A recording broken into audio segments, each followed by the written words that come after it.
안녕하세요. 명의들의 복귀 수요일 날의 신동준 전문가입니다. 네, 일주일 지났는데 시장이 좀 많이 변한 것 같습니다.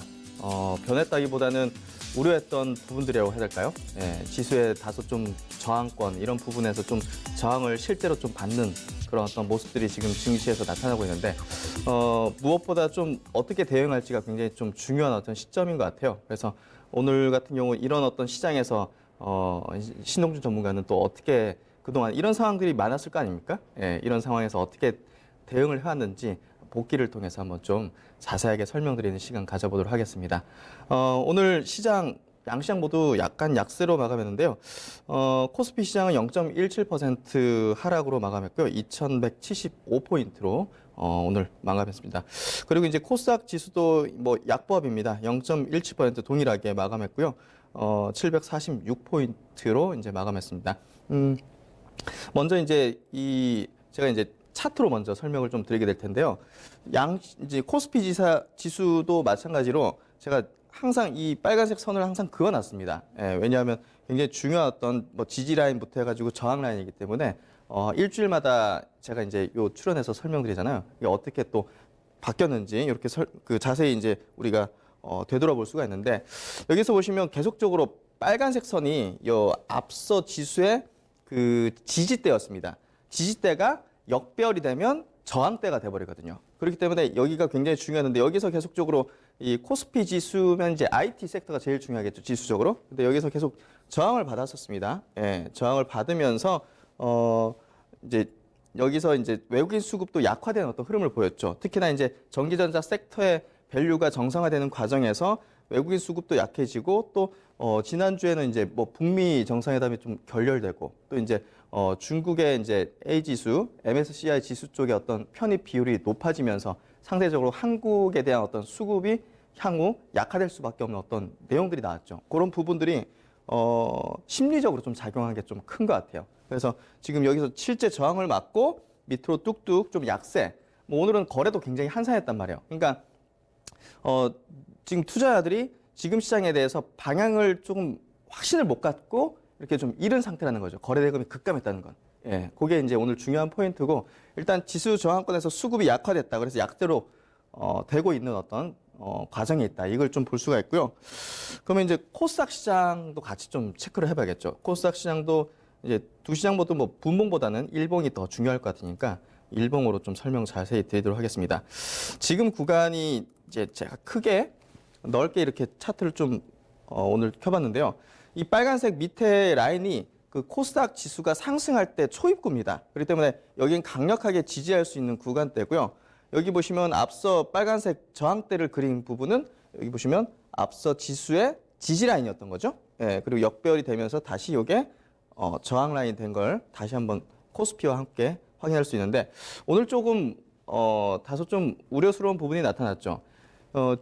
제약바이오 업종이 최근에 굉장히 강하게 이제 코스닥 지수를 끌어줬는데 그 제약바이오 업종에서의 차익 매물이 언제쯤 나올 것인가 그게 어떻게 잘 소화돼서 뭐 장중 조정이라든지 이런 식으로 마감될 것인가 이제 중요한 포인트가 되는데 오늘 서둘러 이렇게 차익 매물이 쏟아지는 모습들을 보면 지수에 대해서 지금 방향성에 대해서 확신을 좀 못 가지는 부분이고 제약바이오가 최근에 같이 움직였단 말이에요. 그러니까 지수적으로 움직였다 볼 수 있는데 그런 부분에서도 조금은 코스피와 조금 비슷한 흐름으로 조금 여기서는 지지부진한 어떤 흐름 좀 예상이 됩니다. 그래서 지금 같은 시장에서는 수급들도 오늘 뭐 외국인이든 기관이든 수급들 자체가 그래도 경기 민감한 쪽에서 조금 방어적이라든지 그동안 좀 소외돼 있었던 바닥권의 어떤 섹터라든지 종목들 이런 쪽으로 많이 또 이동한 어떤 모습들도 나왔거든요. 그러니까 그런 부분들이 제가 볼 때는 시장의 수급도 약간 좀 성격 변화가 좀 있다 이렇게 좀 해석이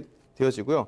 그래서 이따가 뭐 전략부에서 다시 설명드리겠지만 그 신년 초부터 이어지던 어떤 수급과 어떤 지수의 어떤 형태가 패턴이 약간 좀 달라진 형태가 있기 때문에 거기에 따른 또 우리가 대응 전략을 또 세워야 된다. 이렇게 또 말씀드릴 수 있을 것 같고요.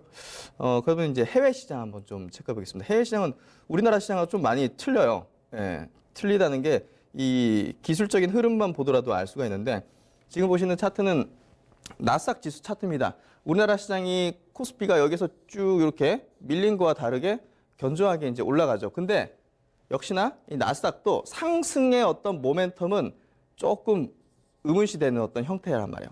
예, 이런 식으로 치고 못 가면서 이렇게 지지부진한 흐름이 이어지면 어떤 그 내용적으로 기대감이 좀 소멸되거나 예를 들면 미중 무역 협상에 대한 어떤 정상회담에 대한 어떤 기대감이 조금 낮춰진다거나 이렇게 되면 뚝 이제 밀린단 말이에요. 그렇기 때문에 제가 볼 때는 이 라인에서는 국내 지수하고 마찬가지로 우리나라 지수가 조금 선행적으로 움직였다 이렇게 좀 저는 해석이 되거든요.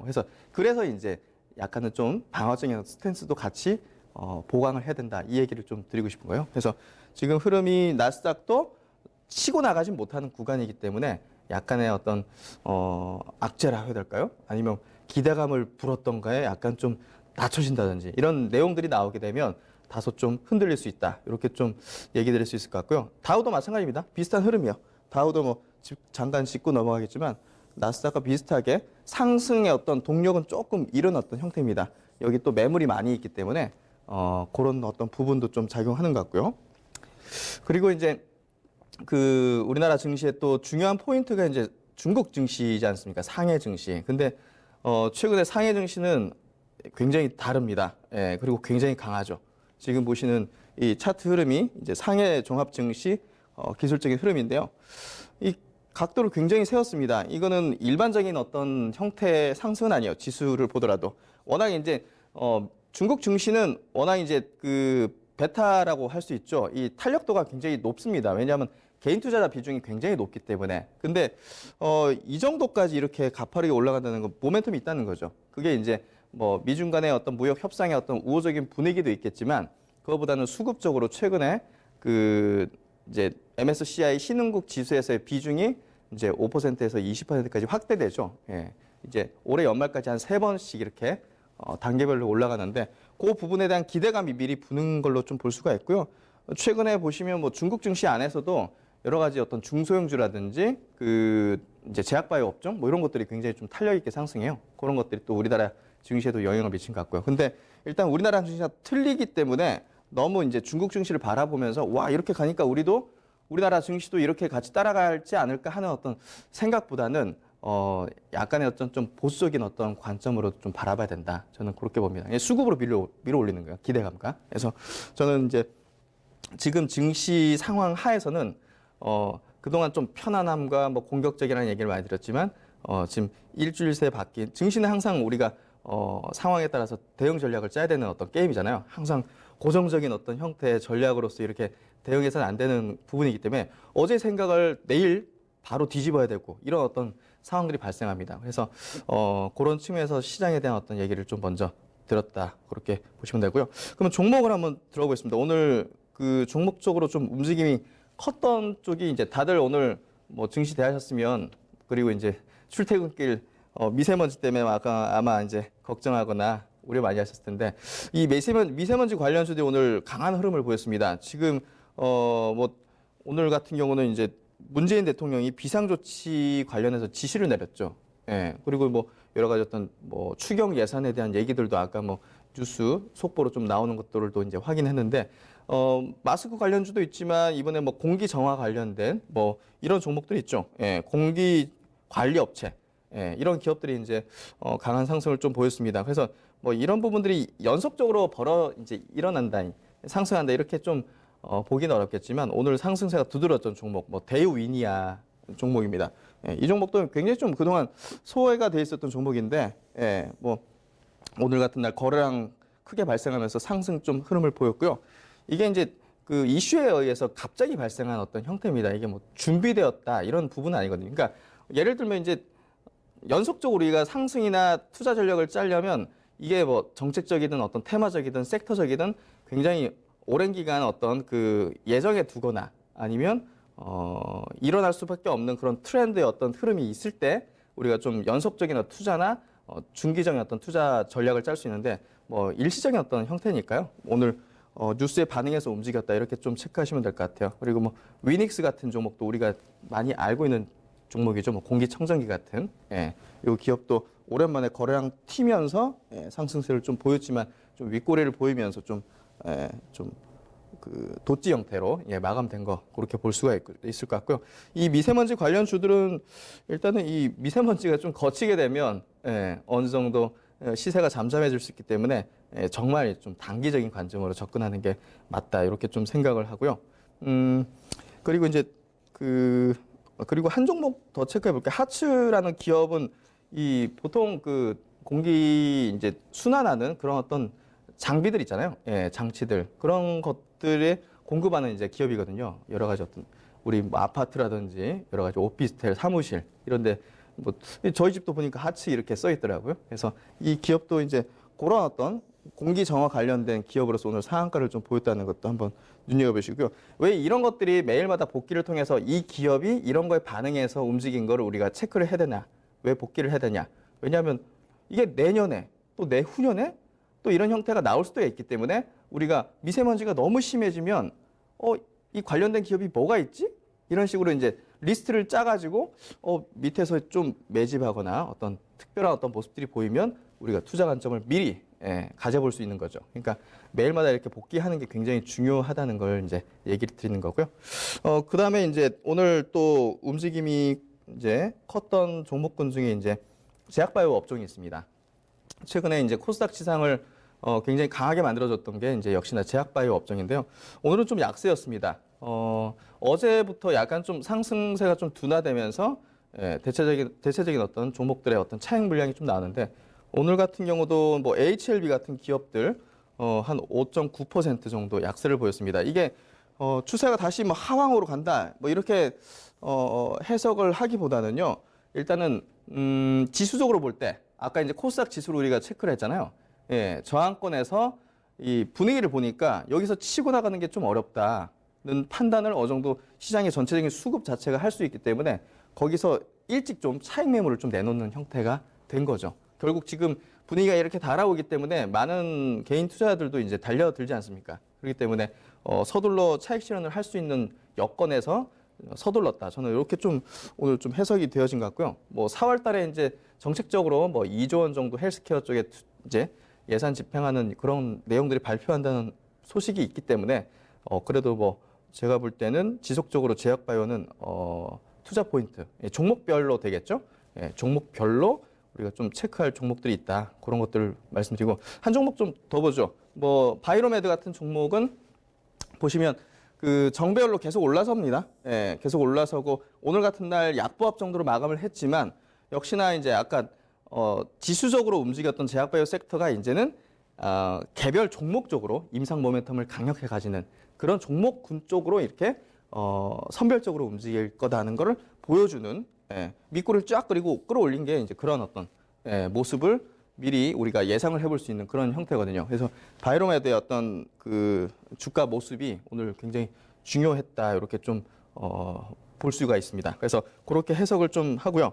그리고 이제 세 번째 또 오늘 눈여겨볼 만한 어떤 섹터 이제 업종이 엔터 콘텐츠 주 쪽입니다. 그러니까 그 이제 우리가 경기라든지 아니면 이 증시가 조금은 약세 흐름이라든지 어떤 올라가기 힘든 어떤 저항권에 봉착했을 때 대안으로서 좀 많이 작용하는 그런 어떤 섹터 이제 업종군입니다. 엔터 콘텐츠가 이제 지수 약세에 따라서 수급 이동이 일어나면서 좀 수혜를 봤다 이렇게 제가 좀 오늘 표현을 했는데요. 특별한 이쪽 업종에 대한 이슈나 모멘텀이 있지는 않았습니다. 하지만 오늘 뭐 그 JYP 엔터, YG 엔터 그리고 뭐 스튜디오 드래곤이나 이제 J 컨텐트리 같이 이제 미디어 이제 그 콘텐츠 관련 업체들이 그래도 일제히 시장 대비해서 강한 흐름을 보였다는 거는 그만큼 수급 쪽으로 지금 우리나라 지수 관련주들 그리고 뭐 IT 섹터라든지 뭐 제약바이오 쪽에서 나온 자금이 그래도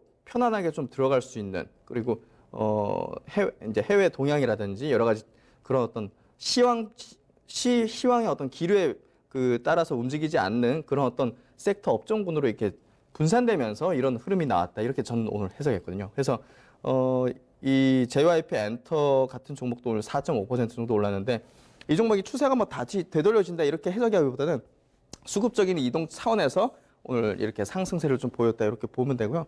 뭐 워낙 뭐 JYP는 지금 엔터 업종에서 화두죠. 시총을 1위를 지금 넘보거나 넘기고 있는 그런 기업이라고 볼 수 있고요. 또 이제 J 콘텐트리 한 종목 더 엔터 쪽에서 한번 보면요. 그 J 콘텐트리 같은 경우는 그 우리가 뭐 잘 알죠. 그 최근에 스카이캐슬 같은 그런 굉장히 좀 인기를 끌었던 드라마 같은 제작사입니다. 예, 최근에 저점을 이렇게 다지면서 이 최근에 상승 형태를 다시 가져가려는 그런 형태가 좀 나타나고 있는데요. 예, 제가 볼 때는 이런 콘텐츠 관련된 종목들은 시장에 지금 수급 차원에서 대안 성격으로 좀 이렇게 이동할 수 있는 그런 모습을 좀 볼 수가 있기 때문에 제가 볼 때는 한번 관심을 기울여 보시면 좋을 것 같고요.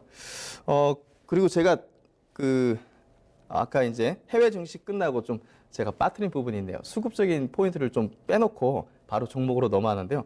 수급적인 포인트를 이제 짚고 그래요. 그 다음에 전략으로 좀 넘어가겠습니다. 일단 오늘 수급적인 포인트를 오늘 동향보다는요, 일별로 그동안 어떻게 흘러왔는지를 좀 봐야 될 것 같아요. 왜냐하면 오늘 시장의 변화에 대해서 말씀드렸기 때문에 수급적인 변화가 뚜렷하겠거든요.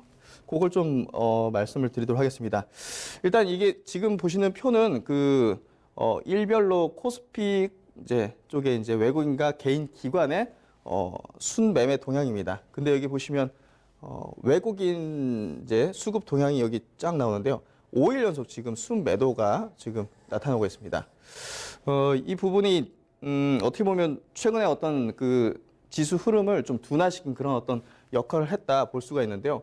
그렇다고 이제 뭐 기관들이 막 엄청 많이 물량을 내놓거나 같이 따라가지고 그런 건 아닙니다. 근데 일단은 여기서 상승 어떤 흐름 자체가 둔화됐다는 거는 이 수급적인 형태에서 볼 수가 있는 거죠.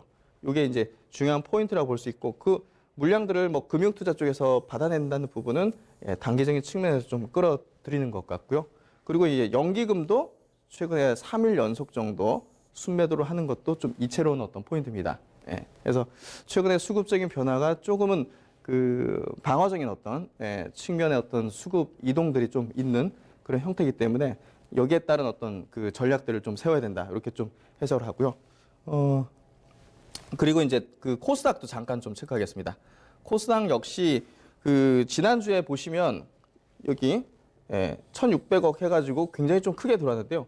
이틀 동안 좀 빠졌습니다. 기관들도 수급이 조금 빠지면서 다소 좀 여기서 치고 나가기 위한 어떤 수급들 이런 부분에서 좀 부족해지고 있는데요. 이게 전체적으로 시장이 치고 나가 어떤 명분적인 그리고 지수를 이끄는 IT와 또 이제 제약바이오 흐름이 다소 좀 두단에는 어떤 역할을 했다 볼 수 있는데요. 여기서 볼 때 제가 볼 때는 좀 지수 전체적인 관점에서 조금은 공격적인 스탠스보다는 방어적인 스탠스도 어느 정도 좀 같이 가져가야 된다. 그러니까 지금 지수가 떨어진다 이렇게 보면서 대응하는 게 아니라 그럴 이제 지수가 급락보다는 이제 지지부진하거나 수급적인 변화가 있기 때문에 거기에 맞춰서 일부의 포트를 조정할 필요가 있다. 이 얘기를 하는 겁니다. 그래서 대응의 게임이기 때문에 그런 식으로 좀 조정을 한다. 이렇게 좀 해석을 해서 대응을 해야 될 것 같고요. 그리고 이제 프로그램적으로도 좀 체크해 보겠습니다. 프로그램 수급 자체가 오늘 막판에 갑자기 수급이 확 들어왔어요. 아까 그다지 강하지 않았는데 막판에 프로그램 수급이 들어왔다는 건 그래도 국내 증시에서 지금 IT 섹터하고 제약바이오 섹터에 대해 가지고는 어느 정도 좀 부담을 느끼지만 지금 외국인들 같은 경우는 다른 섹터 쪽으로 쫙 끌어올리는 그런 어떤 형태의 수급들이 막판에 또 들어왔어요. 오늘 1,750억 정도가 지금 프로그램 수급으로 이제 오늘 막판에 또 들어왔고요. 기관들은 계속적으로 또 순매도를 하지만 외국인의 어떤 프로그램 수급이 더 중요하기 때문에 오늘 좀 의미 있는 막판의 어떤 수급이었다. 이렇게 좀 볼 수가 있을 것 같고요. 그래서 그런 부분들 종합적으로 볼 때 일단 지금은 공격적으로 여기서 바로 막 증시가 치고 나갔거나 그러기보다는 조금 지지부진한 어떤 형태 그리고 수급적으로 좀 변화된 형태 이런 것들이 좀 읽힌다. 이렇게 좀 해석을 할 수 있을 것 같고요. 그러면 이제 전략입니다. 전략 부분을 좀 고심을 많이 했는데요.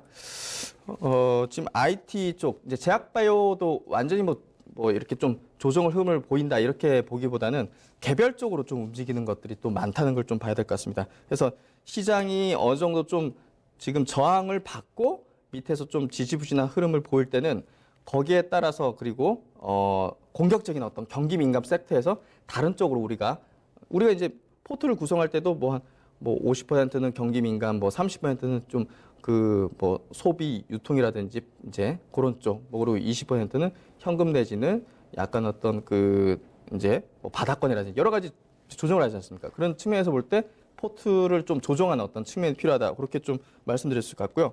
저는 이제 제약바이오 업종에서는 그 개별적으로 모멘텀을 강하게 갖고 있는 그런 종목군들의 관심을 조금 더 기울여야 된다 생각합니다. 그런 것들을 예시적으로 지금 요걸 뭐 당장 사라 이게 아니라 예시적으로 이런 형태들이 굉장히 차별적으로 움직인다는 걸 좀 이해를 해야 됩니다.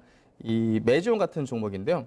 메지온 같은 종목이 보시면 오늘 같은 날 제약바이오가 조정 흐름을 보이는데도 불구하고 플러스권으로 마감을 했습니다. 3%. 그것도 지금 강하게 그 정별로 움직이면서 신고가를 계속 갱신하는 거죠. 이게 지금 임상 3상을 완료해서 이제 결과에 대한 발표를 앞두고 있다는 부분들. 그게 지금 국내 최초의 희귀의약품 미국 FDA 승인에 대한 기대감으로 작용한다는 거. 이 정도면 다른 제약바이오 종목들하고 좀 차별화가 되는 어떤 모멘텀이라는 거죠.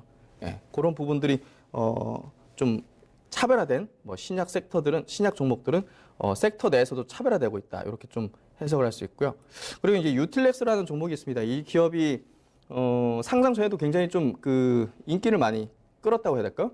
관심을 많이 끌었는데 그 임상 단계에서 신라젠이라는 기업이 그 완전관에 이제 완치된 사례가 발견됐기 때문에 굉장히 좀 관심을 끌었는데 유틸렉스도 마찬가지로 굉장히 유명한 그 노벨 의학상 후보의 어떤 오르락내리락 하는 어떤 권병세 박사가 이제 설립한 이제 면역 항암제 관련 기업이고요. 이런 기업들도 기술력을 어느 정도 시장에서 인정받다 보니까 차별화된 주가 흐름이 이렇게 보이는 겁니다. 예, 그러니까 섹터 내에서도 차별화된 어떤 모습들을 보이는 이런 기업들은 우리가 찾아야 되겠죠, 계속. 예, 계속 찾아야 되겠죠. 우상향의 패턴을 계속 보이고 지수 최근에 조정 흐름하고 다르게 보이고, 예, 우상향 패턴을 신고가를 계속 내고 있고, 메지온이나 이런 기업이나 바이로메드나 다른 흐름이죠. 예.